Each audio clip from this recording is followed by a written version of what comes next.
Ayan, dapat pati camera woman magulat. Ayan, ito po ay alam nyo na kung ano to, sibuyas. Mag-iimbento tayo ng ulam. Ayan, kasi dapat mag-explore tayo ng mga panlasa na kakaiba. Ayan, okay? So, unang gagawin natin, recipe ni Hermie.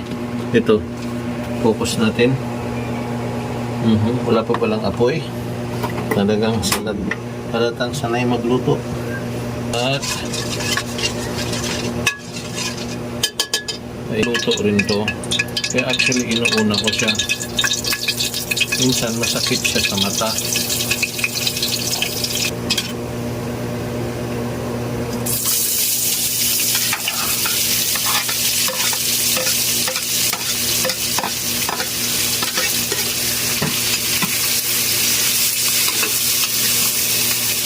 Paminta, mantika, paminta, sibuyas. Ano ang next?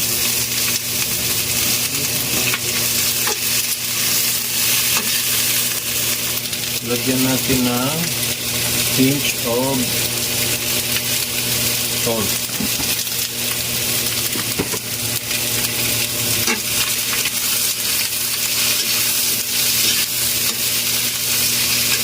Focus mo naman yung cook. Ako ba? Yung cook ba? I-focus mo. Ako.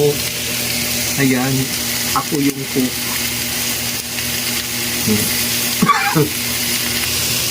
Toyo.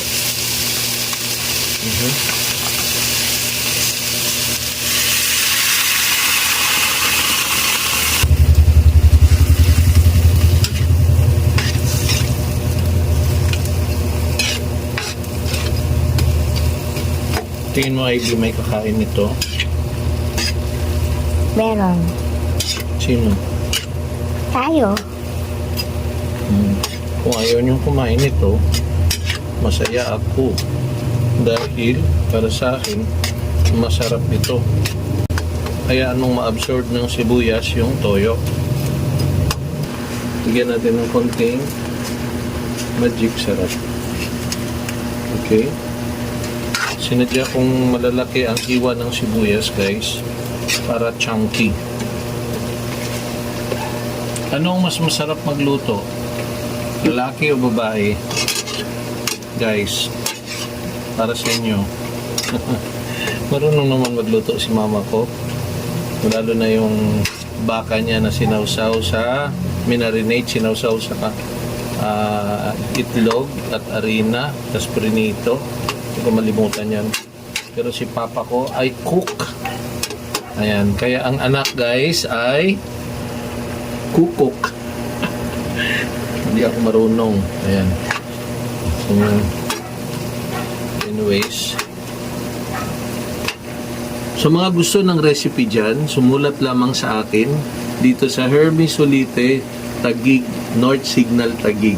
Sumulat lang kayo at ibibigay ko ang napakahirap na recipe dahil talagang mahirap itong gayahin, guys, no? Maraming proseso ang ginawa natin. Mahirap pa ito sa chicken a la king at saka sa mga pochero, mga ganyan, mahirap pa ito, guys. Kaya sa mga hindi nakasunod kung anong step by step, alam kong medyo mind-boggling ang proseso natin, sumulat lang kayo and I'll be happy to share the recipe dahil mahirap itong gayahin. Ayan. Okay, so ito na ang ating finished product.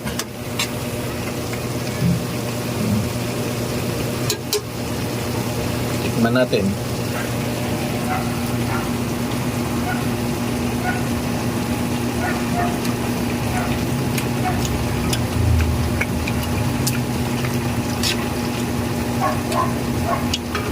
Manamis-namis, maalat-alat, na lagyan natin konting suka.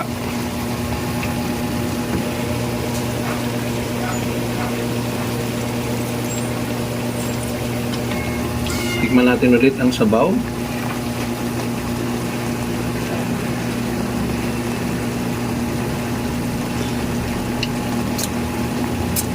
Ang alat niya.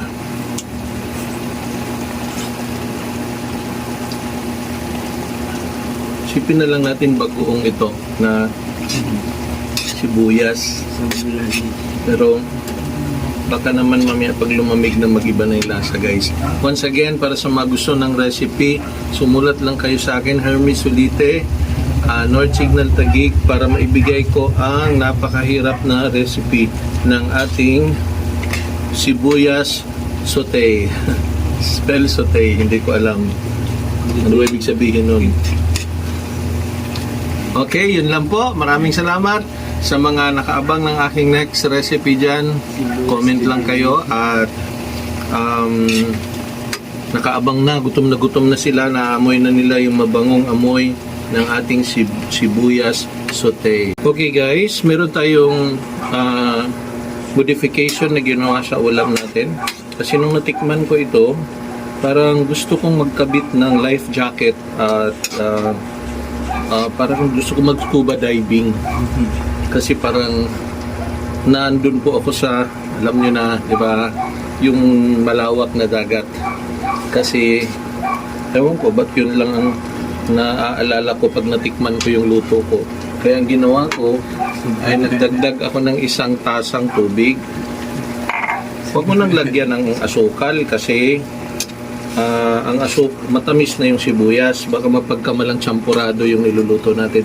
Kaya pakita mo na, hindi na siya ngayon sibuyas sauté. Binago ko na rin ang pangalan niya, sibuyas teriyaki. Wala pang naka-invento nito guys, ako lang. Good luck sa mga hindi kakain nito, walang hapunan.